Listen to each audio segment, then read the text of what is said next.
Jesus, make me resemble you. And we're going to look today at the point of her resemblance of the Lord.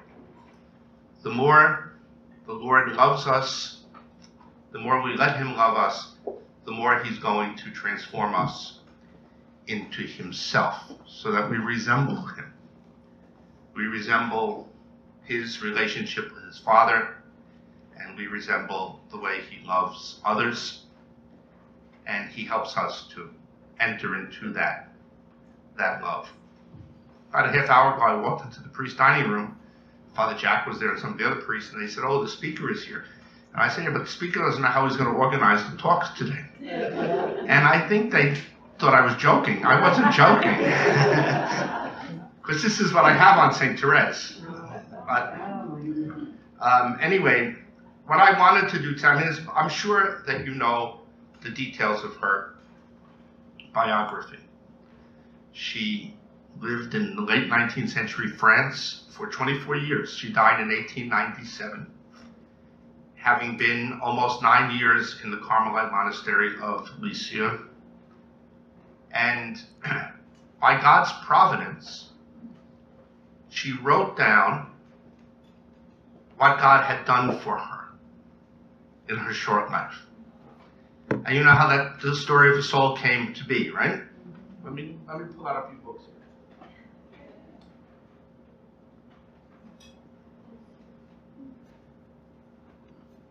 I would say that the two most helpful books, if you want to enter deeply into a relationship with Thérèse, and I'm sure you have that already, that's why you're here. And I'm going to suggest now, I'm going to come back to this, that she found you when you were in darkness. She's a saint of darkness. Mother Teresa said, and Mother Teresa of Calcutta loved St. Thérèse, and they're almost identical in their approach to the Lord.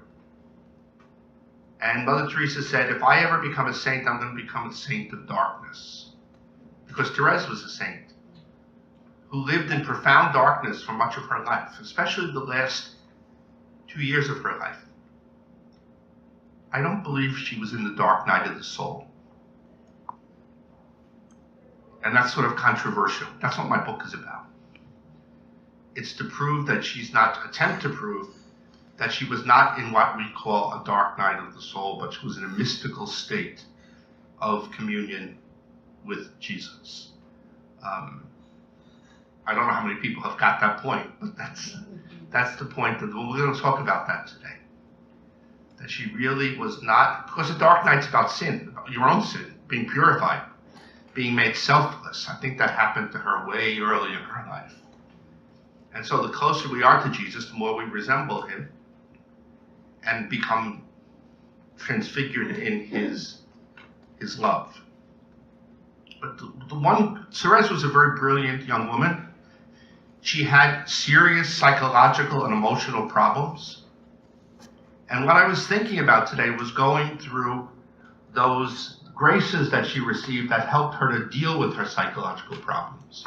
And I'm going to touch upon that, but I'm not going to spend a lot of time on it because we don't have that much time. But the one among the many natural gifts of Thérèse, which is touched by grace, is her ability to explain the way God relates to her interiorly. The story of a soul, it's called the Autobiography of St. Thérèse, but really it's the story of how God worked in her, how God healed her and made her the woman that she was to be in the church. She has a tremendous ability to describe interior states of her soul. And I think that's why people are so attracted to the story of the soul. Sometimes young men read it and they say, "Oh, it sounds so girly." I said, "Well, get past it." If she's a girl, what do you think it's going to sound like? She's a girl who lived in late 19th century France. It's going to sound like that. When you read spiritual books, you have to fly over that, right? St. Alphonsus Liguori, I love him, but he's an Italian who lived in the 17th century.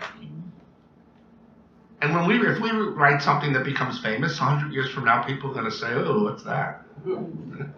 So to read spiritual books, spiritual classics, you have to recognize that they're coming out of a specific time period and culture. But Thérèse, well, how did this book come about? You know that in the monastery where St. Thérèse lived, there were 3 of her blood sisters. Right? That must have been something, huh? I can't imagine 30 women being locked up in a house and 4 of them being blood sisters. There was a 5th sister who didn't become a Carmelite. She became, after many tries in different religious communities, she became a visitandine sister. You know that her cause for beatification is opened. Lyonnais. I was in a visitation convent this summer, and they pulled out a beautiful photograph of her. And they said the Holy Father has signed the decree opening the process for her beatification. My teacher, Eugene Cavan, Sister Carmen, they're her teacher as well. He was a great scholar. He loved St. Thérèse, and he always said that he believed that before it was over, before the world was over, the whole family would be canonized. And that could be. The mother and father were just canonized a year ago. Zélie and Louis Martin. Just a year, almost exactly a year ago, right? Their relics were here in the Archdiocese for about a week. Thérèse was the first to be canonized, and I think that ultimately, soon Lyonnais, and then maybe the other girls as well. But anyway, when the Martin girls would sit together at recreation, you know, Carmelite nuns, they pray all day, but they have 2 hours where they talk. One's after an hour after lunch, an hour after supper. And during those conversations, especially when the 4 sisters sat together, the older sisters were amazed at Thérèse's memory. She remembered everything, every detail, everything people said. So her older sister Pauline, who was then the superior of the monastery, Thérèse was probably, what would she have been, 17 years old? By the way, by the time she was 17, she read all the writings of Teresa of Avila and John of the Cross. So it's kind of bright, all right? And she said she understood John of the Cross. I don't know anybody who could say I understand John. Even Carmelites with doctorates in spiritual theology. Anyway, Pauline, who was the superior, said to her, Thérèse, why don't you write down your memories of our childhood? She just wanted a simple memoir. And Thérèse, because Pauline was the superior, who did Thérèse believe asked her to write down the story? Jesus.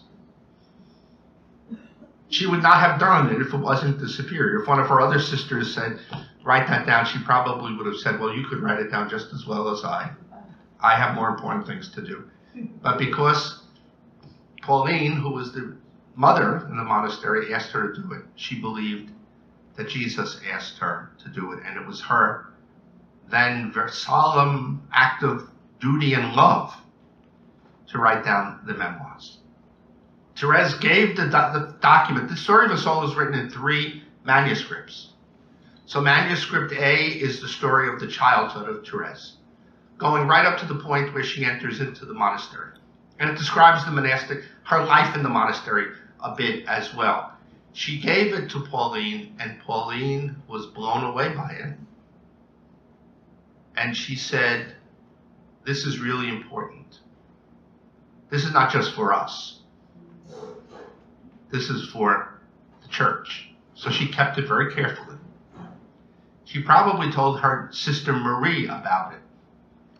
And so one year, a few years later, when Marie was going into a retreat, before she went into the retreat, she said to Thérèse, you've been talking a lot about a little way of spiritual childhood, which really is the imitation of Christ. Could you write something for me about that little way of spiritual childhood? And so many people think manuscript B is the masterpiece of Thérèse. There's controversy, which is the masterpiece, B or C. I don't know what to say. I don't have any opinion on that. I think the whole thing is a masterpiece. But she wrote down her understanding of the little way of spiritual childhood. And that's where she says that she feels all these desires coming to her from God, the desire to do everything and to be everything in the church. That's where she said she wanted to be a Swiss guard. She wanted to be a missionary. She wanted to be a priest. She wanted to be everything. And then she realizes, using St. Paul's theology of the church as the mystical body of Christ, she says, my vocation is to be the heart of the church, to be love in the mystery of the church. And by loving Jesus, I'm helping anyone in any vocation in the church. My vocation, she says, is charity, is love. Again, Marie read that and she was completely overtaken by the wisdom of this child, really. The purity of doctrine, the understanding of the spiritual life, the understanding of how God was working in her life. And so she gave it to Pauline, and they kept manuscript A and B together. By the way, Thérèse made lots of spelling mistakes and grammatical mistakes. And they were embarrassed by that, her sisters. That's why they never let the manuscripts out of the archives of the monastery. They didn't come out until they all died. They were tough ladies. They lived forever, too. Pauline and Marie lived a long, long time. They all did, except Thérèse. So finally, it became obvious that Thérèse was sick. She had tuberculosis, which was what cancer would be today, and heart disease tuberculosis was in the 19th century. Most people who died of tuberculosis. And it was obvious that Thérèse was, that's why they hesitated to let her go in the monastery when she was 15, because of the cold conditions, the damp conditions in the monastery. And that's why she went right to the Pope and asked the Pope for permission to go to the monastery. She wasn't shy. Did you ever think that? No, don't ever think that she was shy. She went right to the Pope. She put her hair up to make herself look older. You know the picture? Yeah. That was to be cunning, feminine and cunning. To make the Pope think she was older and more mature than in fact she was. They told her, don't talk to the Holy Father. He's too old and he's sick.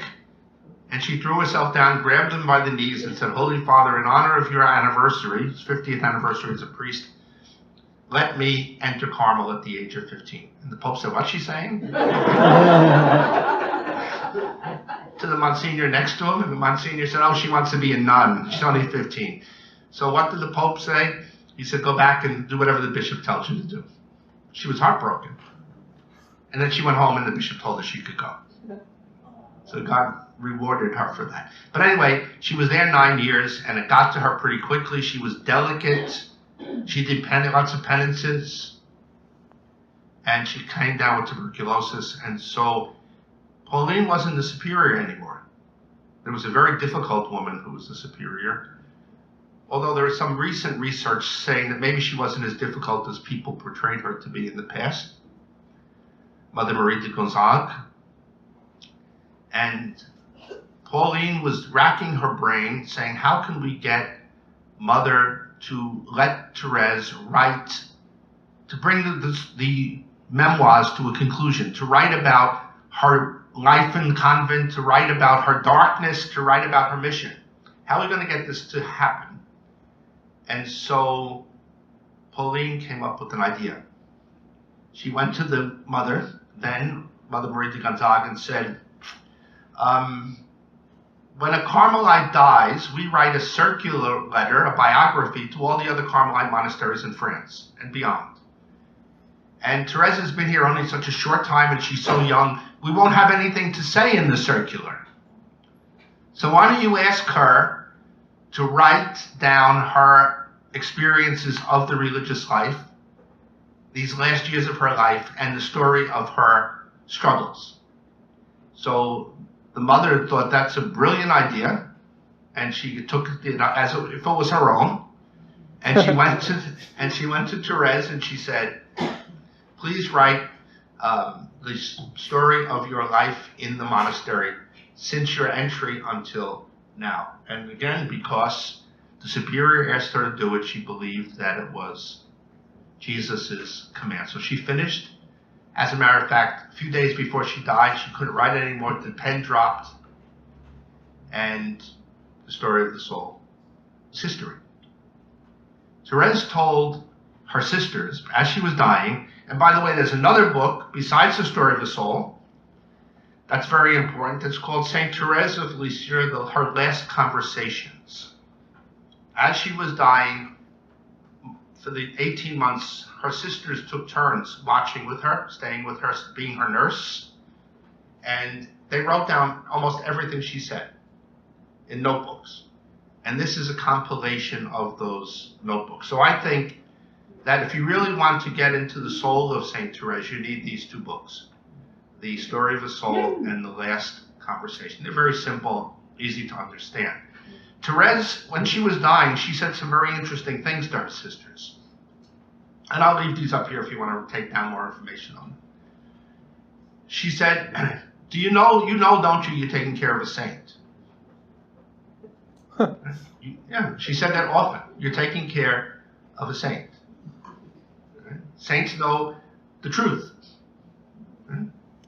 She told them that she had no fear whatsoever in anything. Remember, St. John says, "What perfect love, what does it do? It drives out all fear." She said, "I'm not afraid of anything." She said, "I'm going to come back. I'm not going to rest in heaven.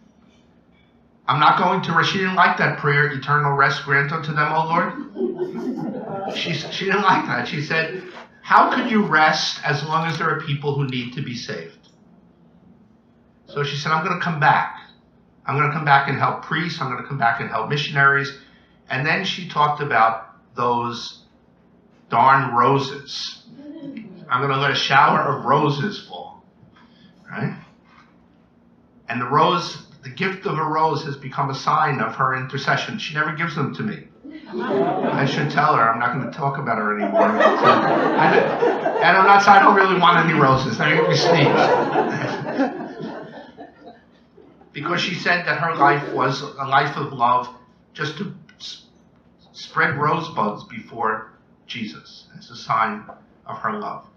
She told her sisters that it's very, very important that the story of the soul be published as soon as possible.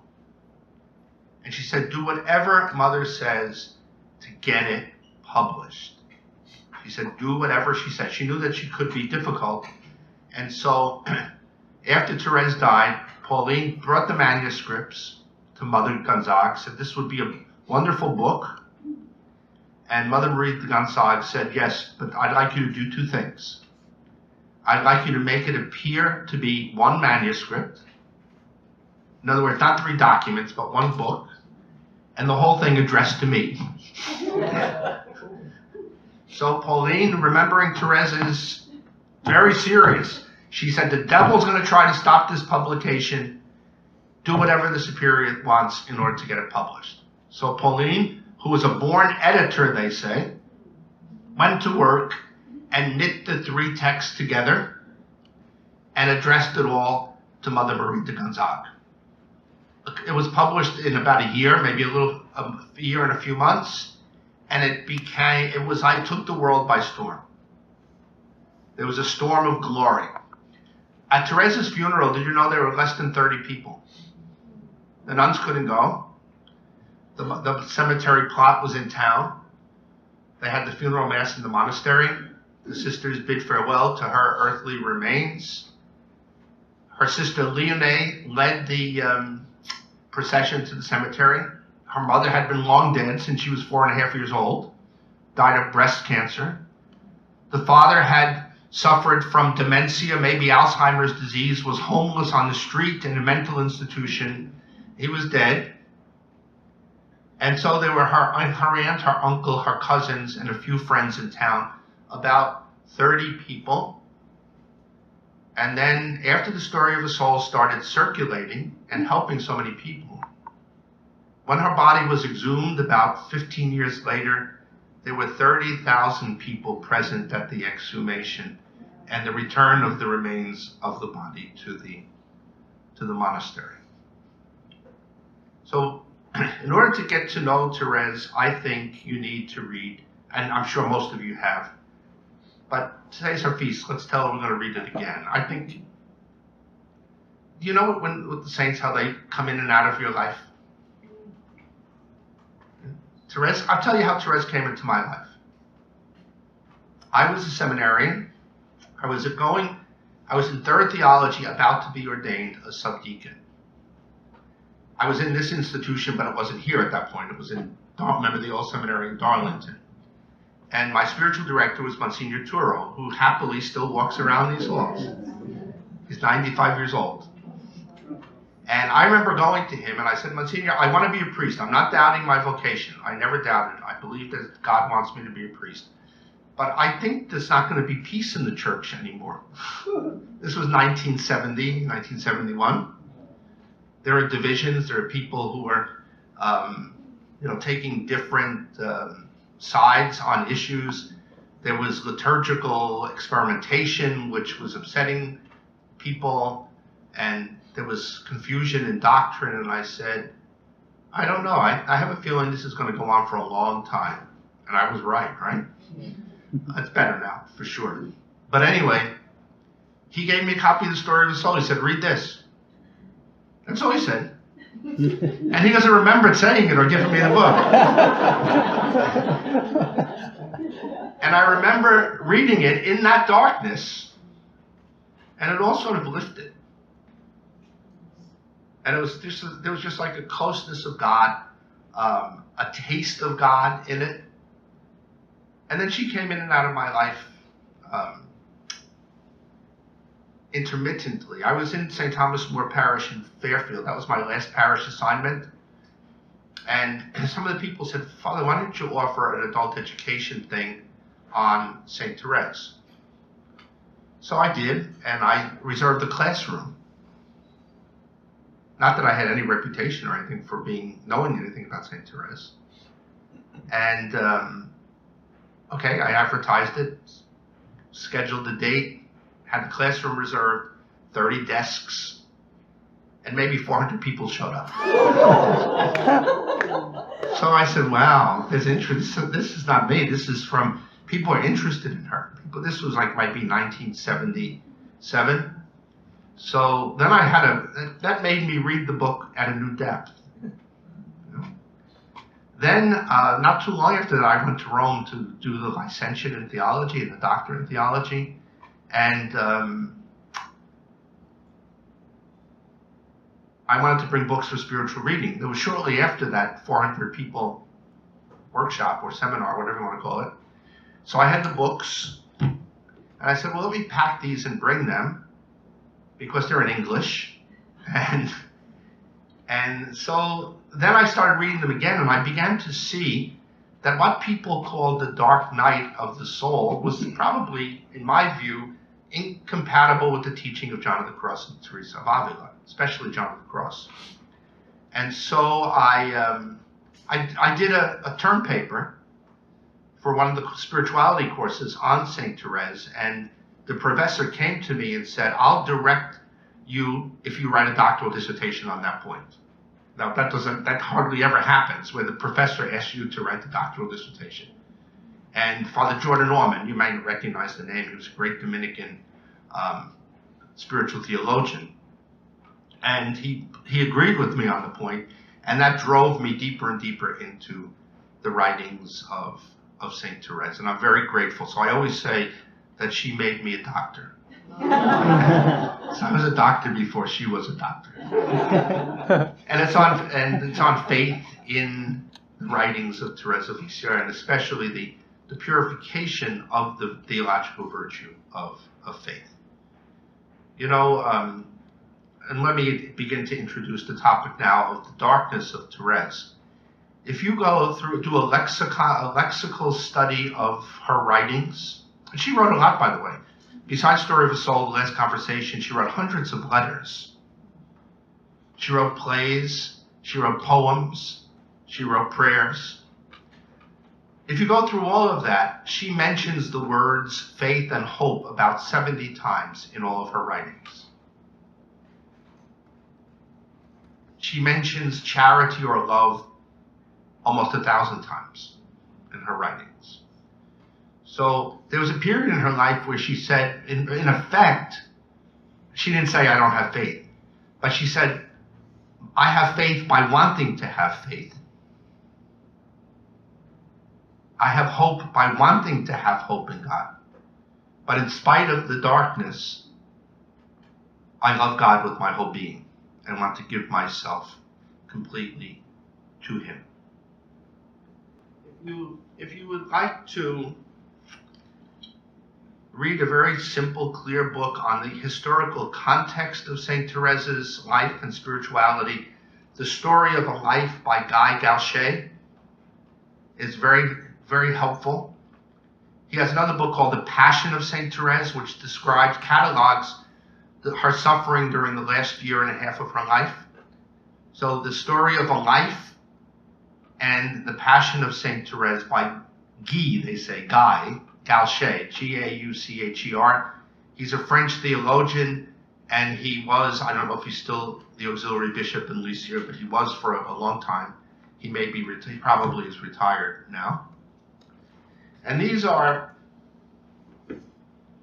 two recent books by Thomas Nevin. They're both published by Oxford University Press. They're very scholarly, and they have some things that make you say, oh, what's he talking about? But in the end, they're very worthwhile. Thomas Nevin, Thérèse of Lisieux, God's Gentle Warrior. Anybody know this book? It's just out for a couple of years. And it's a fresh insight, fresh perspective into her life and spirituality. It shows how contemporary she really is. You know, she met Friedrich Nietzsche. Who's that? It's better you don't know. he was a philosopher of atheism, of nihilism.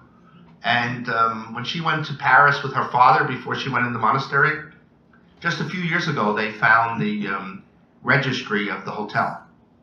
And Friedrich Nietzsche was in the hotel the same time that Thérèse. Maybe they met on the elevator, right? That's where she found that she had her first and only experience of an elevator. Remember, she talks about that in The Story of the Soul? So maybe they met, crossed paths in the elevator. But it's interesting that there's such opposite personalities and ideologies coming together. And then the second book by Nevin is The Last Years of St. Thérèse of Lisieux. And he talks about her darkness during those last year's 18 months of her life. Okay, so I'm going to read you now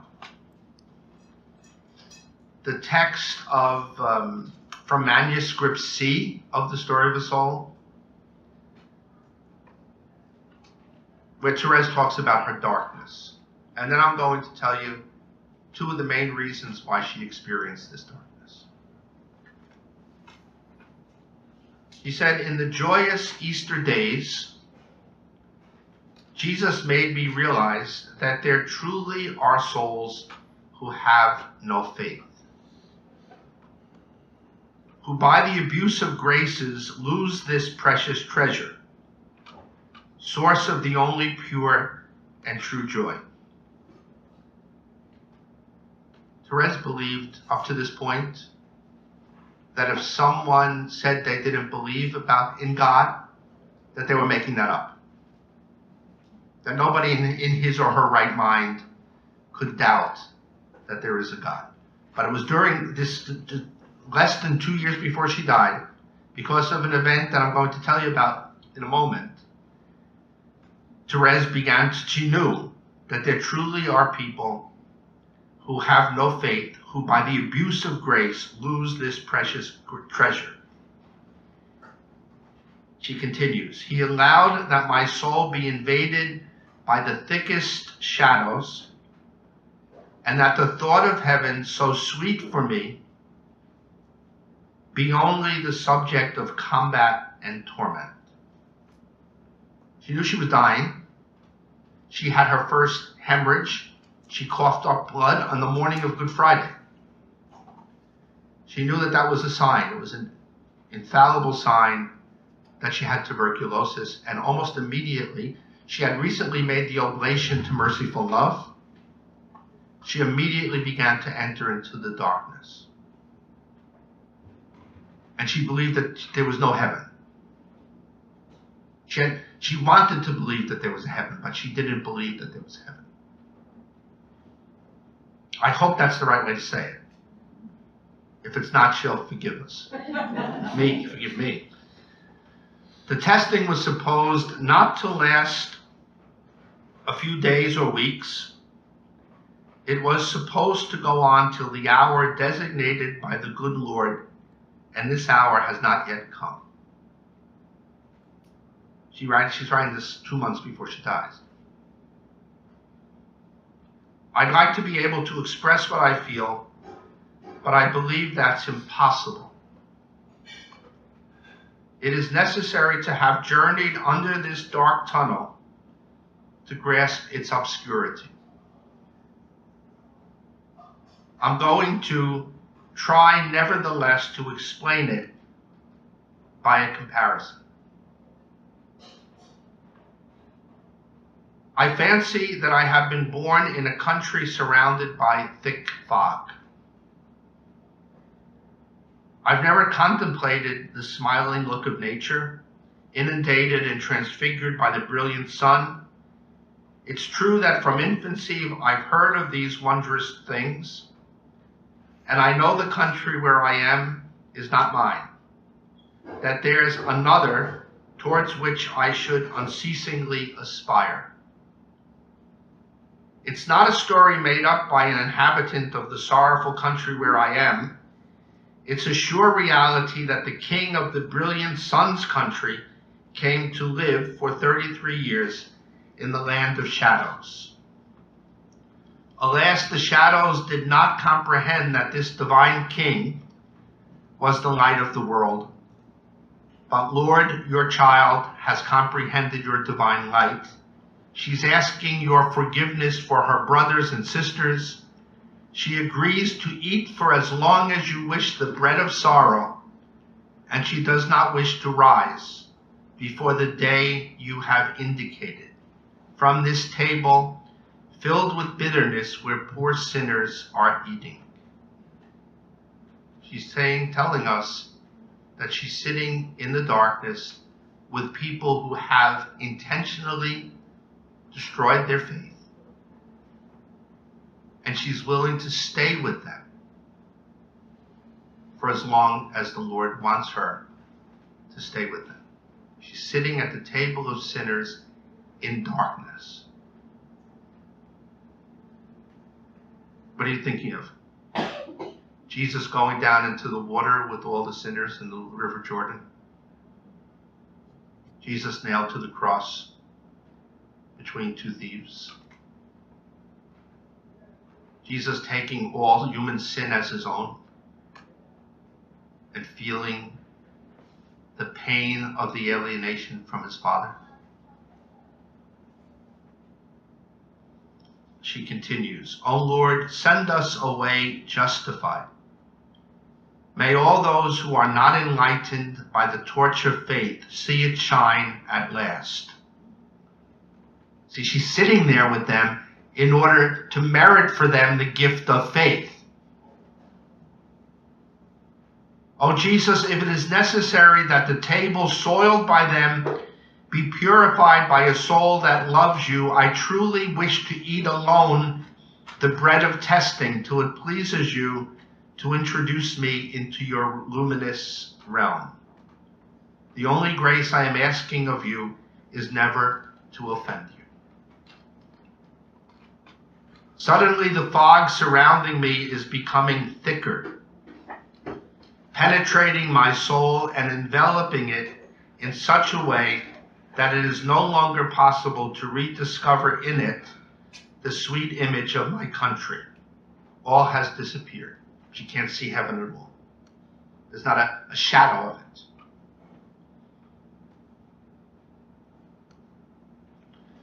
When I want to restore my heart, weary of the surrounding shadows, by the memory of the shining land towards which I aspire, my torment doubles.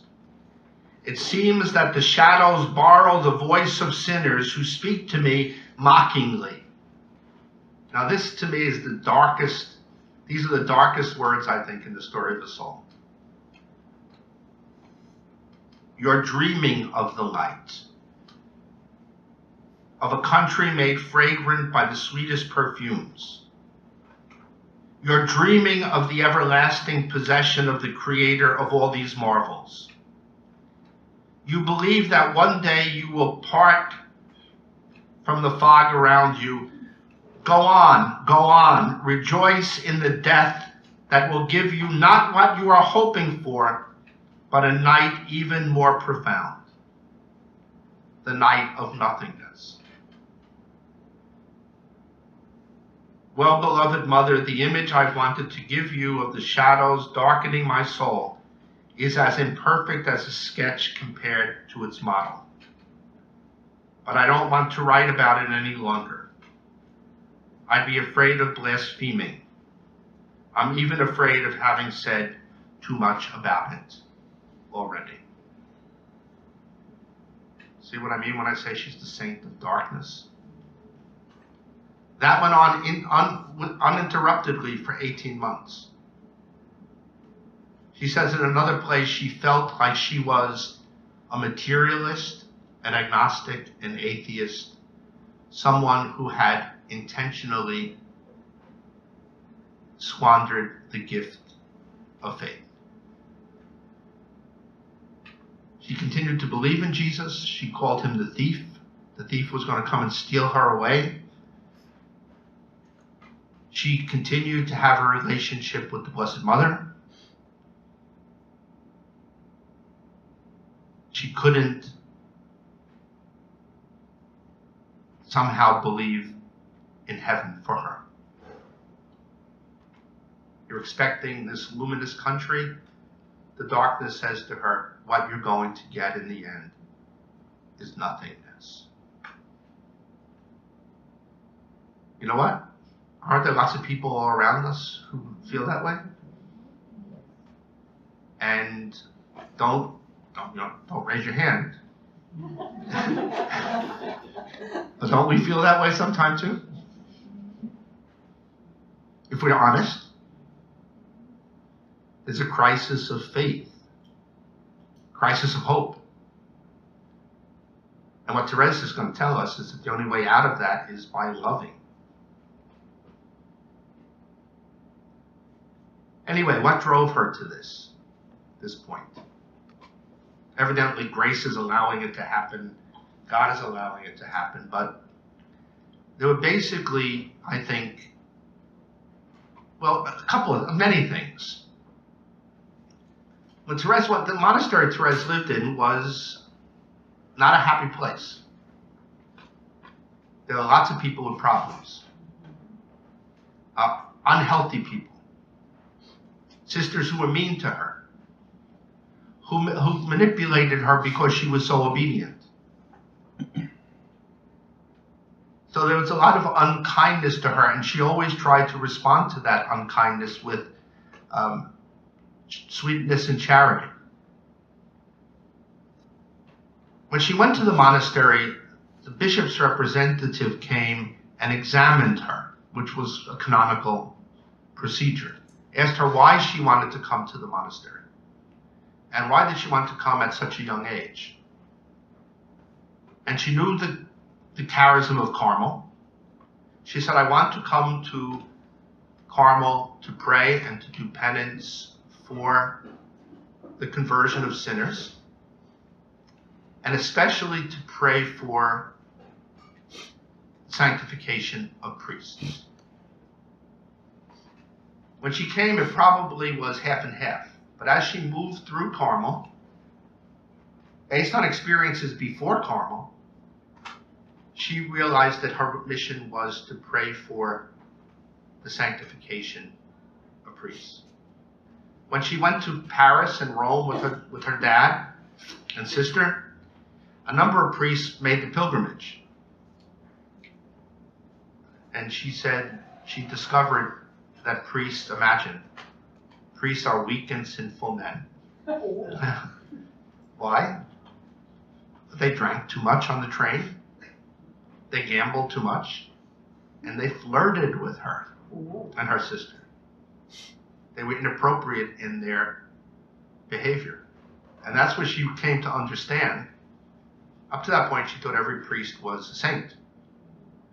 So she came to understand, and she didn't become anti-clerical, but she came to realize that priests are weak and sinful men. Then she heard about, I forget if it was before she went in the monastery or after she was in the monastery. Remember, her uncle ran the local newspaper. Le Monde, I think it was called. It was a paper in Normandy. And so he reported about a priest who had bounced from one religious community to another. His name was Hyacinthe Loisson. Then he started teaching doctrine which was more Calvinist, more Protestant than Catholic. Then he met a rich American woman and left the priesthood to marry her. And then he started his own Gallican church. Thérèse believed he was the first priest ever to leave the priesthood, naively. So she committed herself in the monastery to pray especially for him. Actually, she offered her last Holy Communion when she was before she died, she wasn't able to swallow anymore for a long time. And the last time she received Holy Communion, she offered it for Father Hyacinthe Loisson. It's not clear whether or not there was any sign of conversion in his life before he died. But he drew many people out of the church and really led a movement of anti-clericalism, anti-Catholicism in France. Then there was another episode, and I don't have the exact dates, but it was shortly before Thérèse made the act of oblation to merciful love. There was a story in all the French newspapers about this woman. Her name was Diana Vaughan. You hear about her? You know Diana Vaughan? She was a Satanist. She belonged to some Masonic group. She was a Satanist, a priestess of Satan. And then, according to the newspaper reports, Leo Taxel was the journalist. He was the kind of journalist that, every newspaper has today, looking for all the scandals, looking for all the most outrageous stories. Leo Taxel began a series on Diana Vaughan because, according to his articles, Diana had found a biography of Joan of Arc, read it, and had a conversion. But before she could come back to communion, she needed to be exorcised and rehabilitated.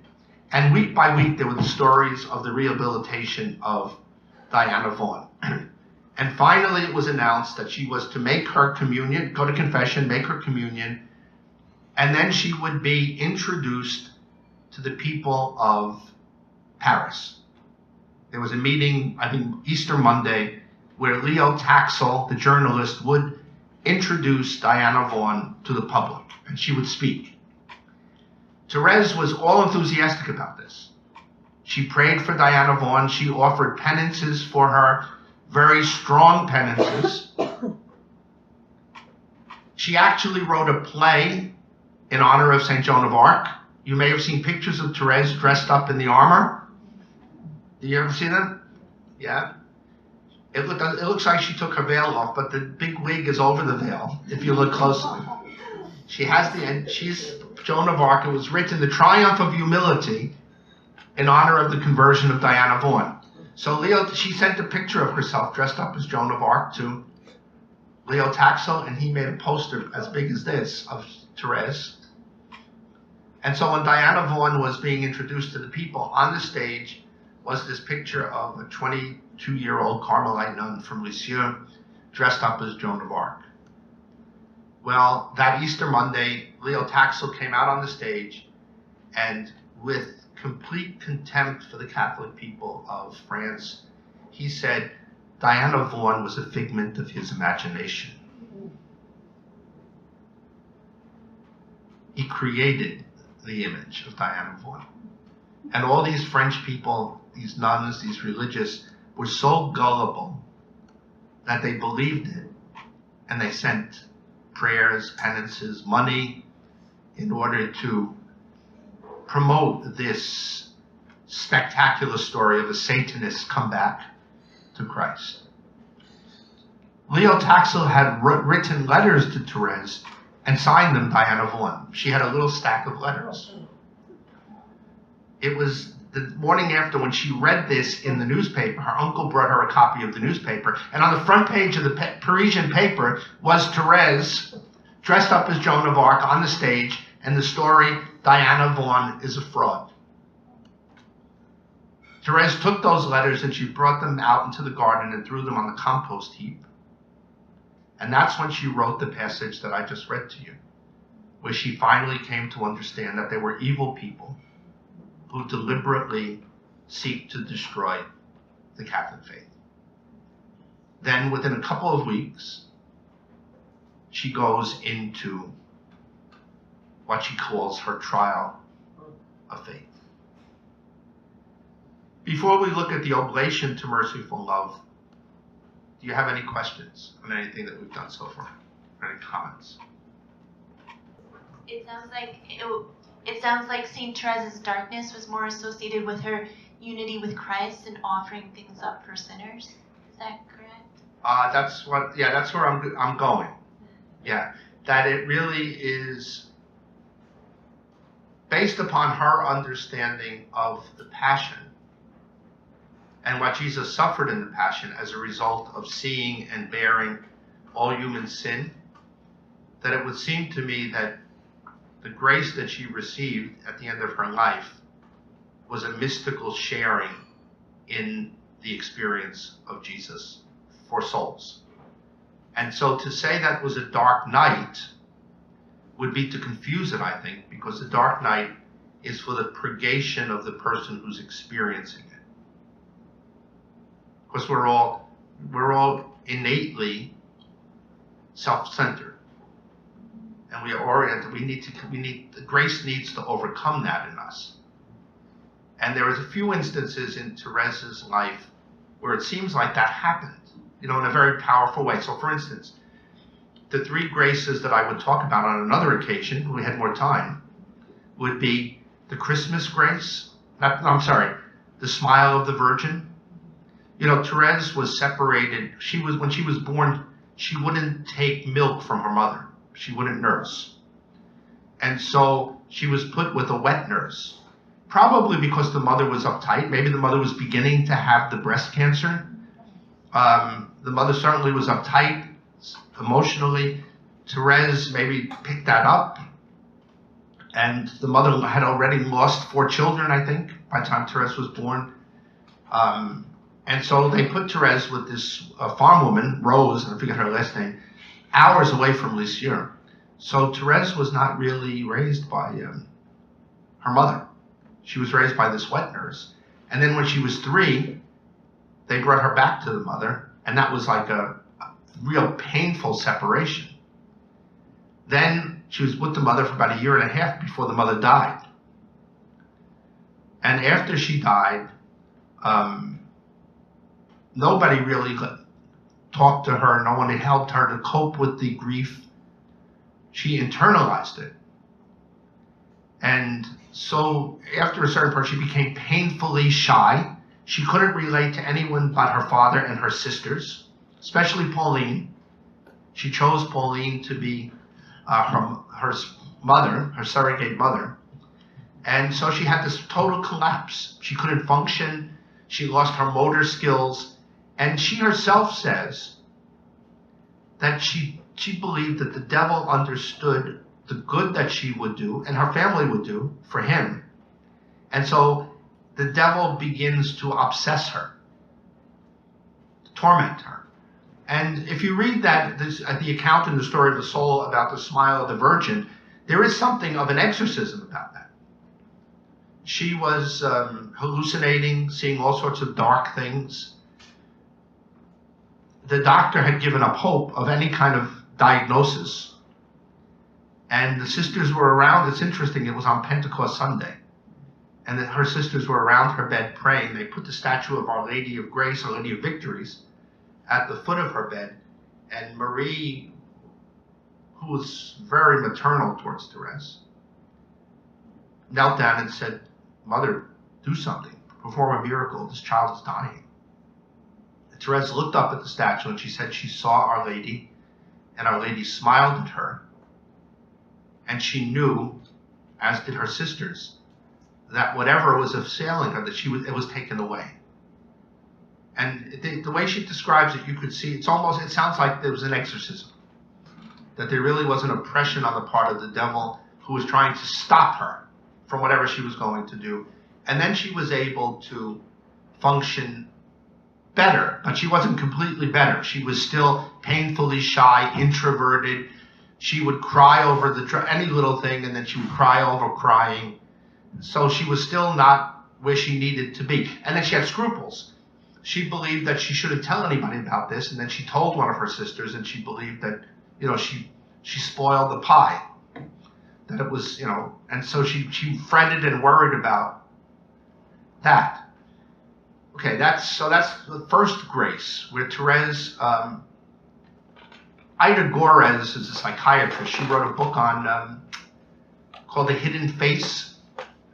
She said what was happening in Thérèse is that Thérèse had broken down emotionally, mentally, and she had overheard that Pauline was going to the monastery, and she knew that Pauline, who was her second mama, again, another separation, another wound. And so she goes into this kind of blackmail stage, Don't go to that monastery. You stay with me. Be my mama. If you don't, I'm going to, just stay here completely incapacitated, unable to function. And when the Virgin came, she gave her the grace to let go of Pauline, let go of the pain that she suffered over the death of her mother and the separation from the wet nurse at the beginning of her life. And she took the hand of Jesus. It was sort of like her fundamental option.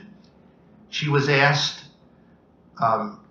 let go of this anger, let go of the rage that you're feeling, the pain, and give your hand over to Jesus. And so the smile of the Virgin wasn't just Mary came and performed a miracle. She did. But the miracle was Thérèse received the grace to let go of the anger and to accept the grace in order to live for God. Which I think is, if you look at it that way, it helps us to understand what grace is. Grace isn't magic. Grace is help. It's the help of God to deal with our own human weaknesses and our own human wounds, and to bring goodness out of the harm. Then, a few years later, she had the Christmas grace. And what was that? She went to midnight mass with her father and her sisters, and they came home. It must have been closer to 2 o'clock than to 1 o'clock in the morning. The father was already an old man. He could have been her grandfather. He's tired, and Thérèse insisted that Père Noël fill her shoes with candy and toys, which probably should have stopped when she was about 6 or 7 years old. So she was a 12, 13-year-old child. She comes in, and there's the shoes at the mantelpiece filled with the goodies, and she starts making a big fuss over it. And the father is tired, and he's probably saying, "Well, when is this going to stop?" And he makes a comment, sarcastic comment. "Hopefully this will be the last year we have to do this." That would have been something that would have driven her completely over the top for weeks. So she went upstairs. Her sister said, "Come with me. We'll go upstairs, take our coats off." And Pauline, I forget which one, Celine maybe, it was Celine, said, let's go down and stay a little bit with Papa. Thérèse went down and she continued the show with the toys, with the little trinkets, to give her father pleasure. She overcame her own wounded affect. She did what she needed to do in order to wish her father a Merry Christmas, and she said that she received that night the grace of her complete conversion. That if she didn't receive that grace to overcome herself for the sake of her father, she never would have been able to go to Carmel. And she says in the story of the soul that she received that grace from the all-powerful God when she received Holy Communion. So she received the Lord in Holy Communion. She overcame herself. Again, it's the same pattern. Weakness meeting grace. Weakness meeting power. And to us it sounds like a little thing, but it wasn't a little thing for her. It was a major thing. And it was the major, she said that was the grace of her complete conversion, that she was totally healed of all the wounds that she had been inflicted on her by her childhood. Now she was able to enter into an adult relationship with the Lord. Then the third grace took place shortly thereafter when she was praying. There was another story in the newspapers. And her father didn't want her to read the newspapers because of these things, but she read them anyway. She wasn't always a perfect child, I guess. And the story about Henri Pranzini, he was a serial murderer. He killed a number of women in Paris. And he was arrested and he was going on trial. And everyone, that was unusual then. I mean, there are 5 serial murders reported every day in the newspaper now, right? Then it was unusual. It was bizarre, macabre. And Thérèse was reading, and everybody couldn't wait for the day of his execution when his head would be cut off. And Thérèse said, "Oh no, I'm going to adopt him. I want to bring him in love to Jesus." So she was praying in front of the crucifix in the parish church. The cathedral was the parish church. And it was a life-size crucifix, almost life-size. And she said she saw the blood, spiritually, she saw the blood dripping from the 5 wounds of Christ. And she heard his cry from the cross, "I thirst." And she understood that the thirst was for our love. And so she said she realized that her vocation was to take the blood of Jesus, to bring it to souls, and then to bring them to him in love. So she started. By the way, that's central to the spirituality of Mother Teresa of Calcutta, the "I thirst." Bringing Jesus the love of the poor. Thérèse took that experience and she ran with it. She prayed, she gathered up her savings and had a novena of masses offered for Pranzini. She slept on the floor for him. She didn't drink water all day for him. And the day of the execution came, and it was reported in the papers that the chaplain brought him a crucifix, and he took the crucifix and kissed the 5 wounds of Jesus 3 times. And when Thérèse saw that, she said, "I won." He turned to Jesus in love before he died. He was saved, and that she was his mother,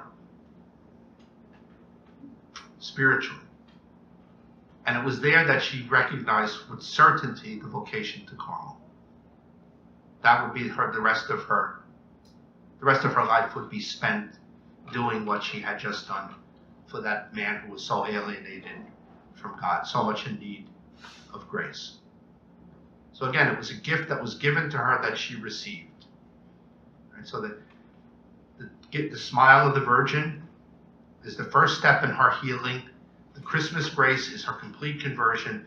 And then she discovers the vocation to Carmel in that act of mercy. So you see, what am I saying? We can't be instruments of mercy until we receive mercy ourselves. So she received God's mercy through Mary, through that going against herself to give joy to her Father on Christmas Eve, and the desire then to offer her life for the conversion of people like Henri Pranzini. Later, she would refine that and see that it would be priests and men and women who had intentionally, deliberately lost the faith. Anything else? You had said that one of her quotes in her time of darkness was that by abusing grace we can lose faith. Mm-hmm. Can you elaborate more on what she meant by how one can abuse grace? Abusing grace. Well, first of all, most simply, by not giving yourself to a life of prayer. Right? We need to nourish the faith through prayer. We need to, and Thérèse was very keen on this, we need to hear the word of God preached for the faith to be nourished. It's beautiful. In the story of a soul, she said that when she went to church with her father, she couldn't understand what the priest was talking about. But she looked at her father's face, and his reaction to what the priest was saying helped her to understand what he meant. So in other words, we need people to help us to grow in faith. So if we don't pray, if we don't listen to the Word of God, if we don't study the Word of God, if we squander the faith by living a sinful life, we can lose the faith. One of the sins, it's obvious, I was just looking at the catechism the other night. One of the sins against faith, the first sin against faith is apostasy.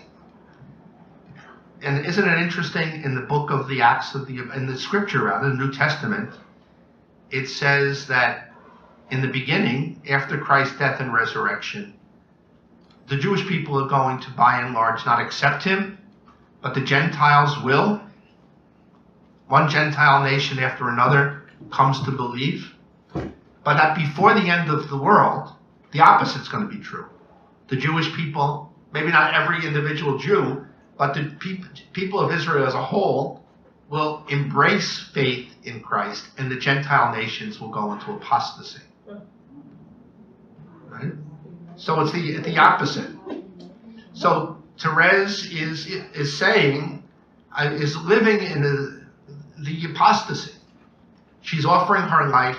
She says that explicitly, that she's offering her life for those people who will live in the last days and who will be deceived by the Antichrist.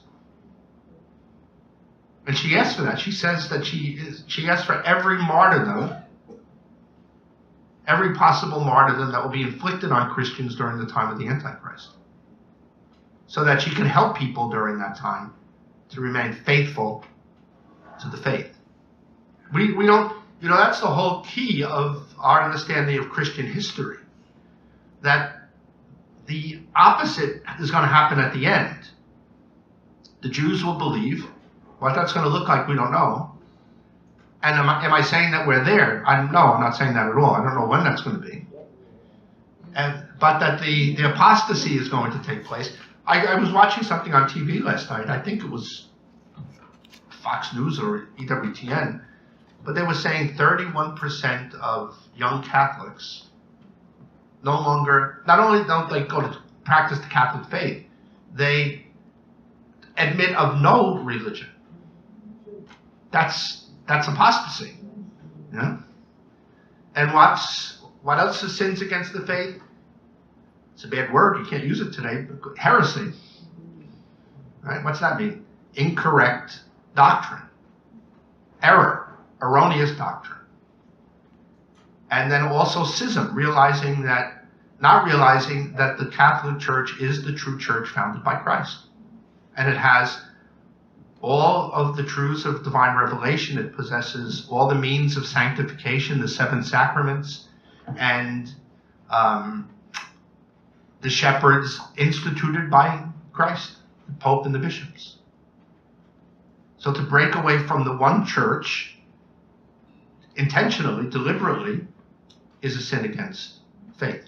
It's not saying that those people, I'm not saying that the Orthodox don't have faith. They do have faith because it's not an intentional, deliberate separation from the church. But if a Catholic who knows the teaching of the church, on the church, intentionally breaks from it,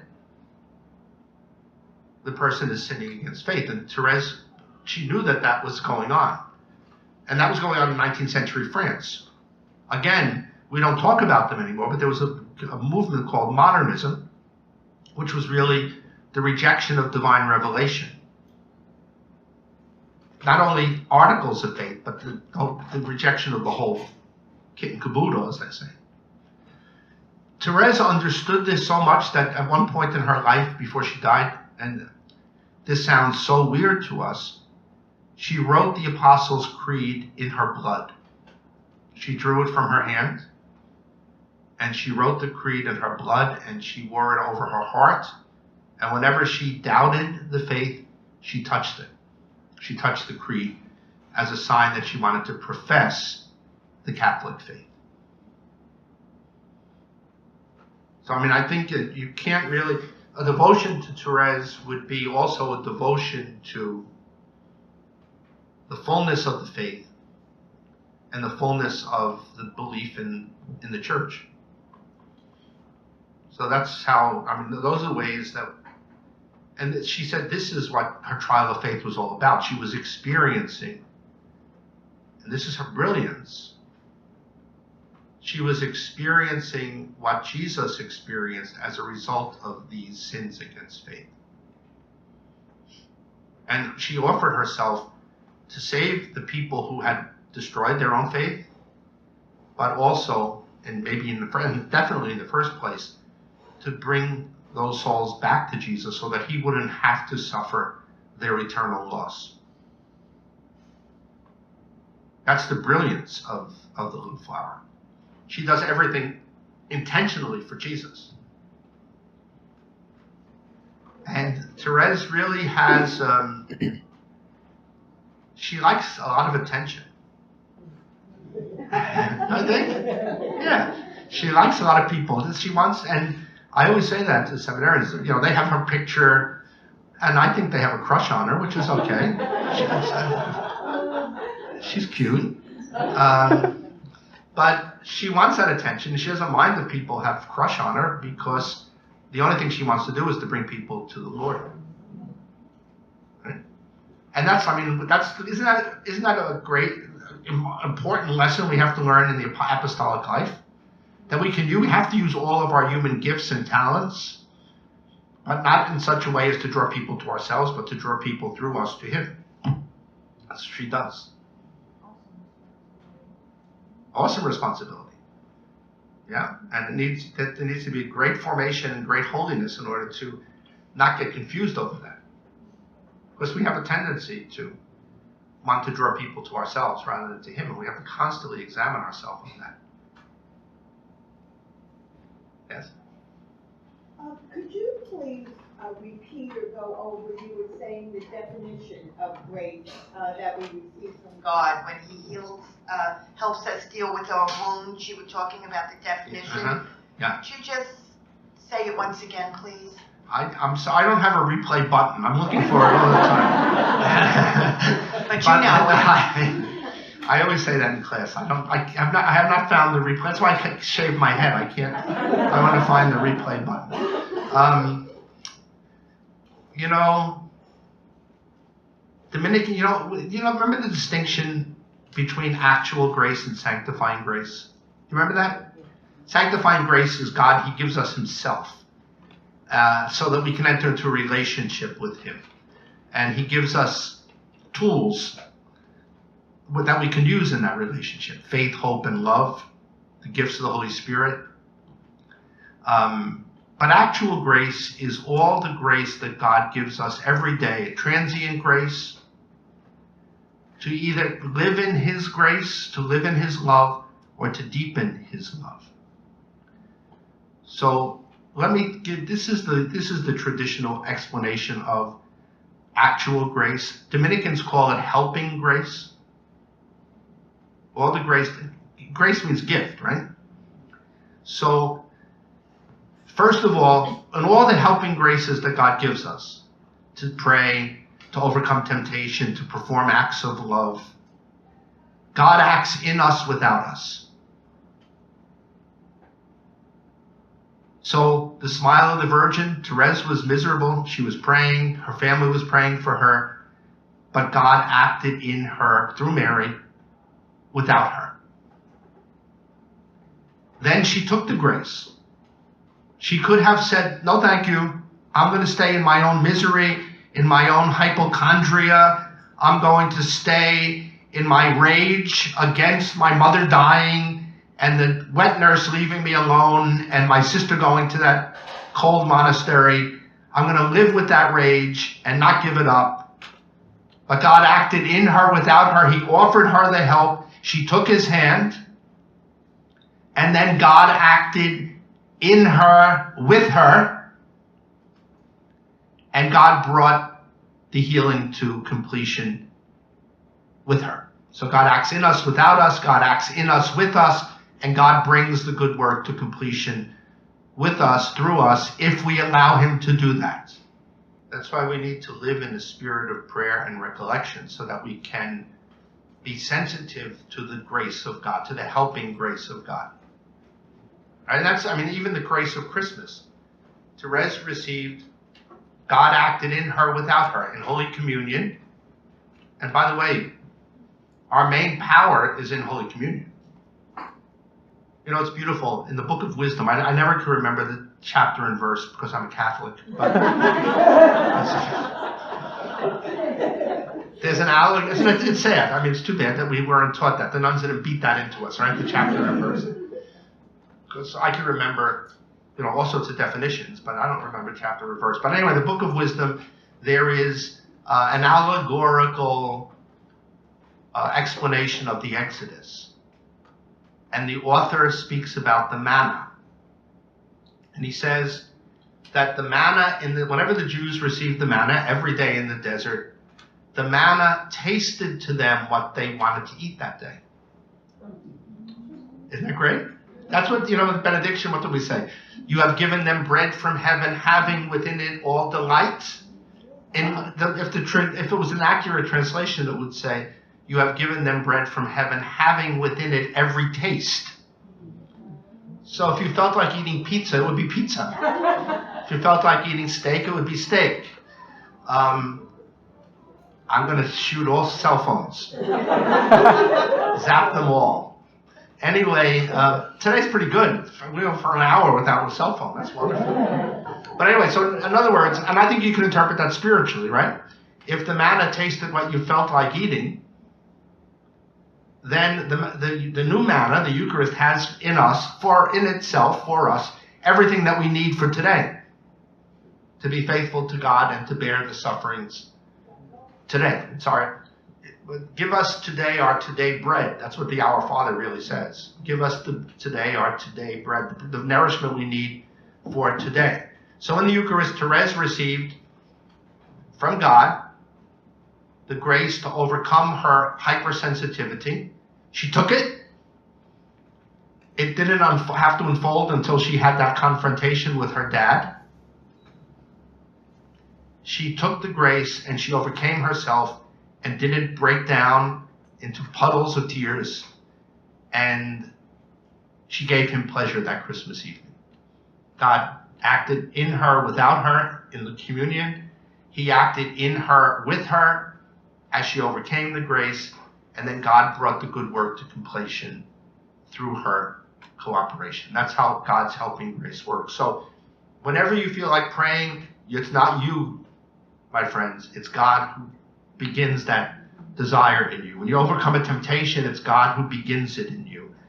When you perform an act of charity, you don't have to perform. God initiates that. You take the ball and you run with it. And hopefully you'll run with it right to the time that the act is finished. This is one of the marvelous things about Thérèse is she teaches us, and it's so simple. She teaches us what actual grace is and how it works, and how it serves that indwelling of God in the soul. That's the point of the grace, of all God's grace, is to detach us from ourself as the center of gravity and to attach us to God as the center of gravity. And it's something that has to go, it goes on every day of our lives.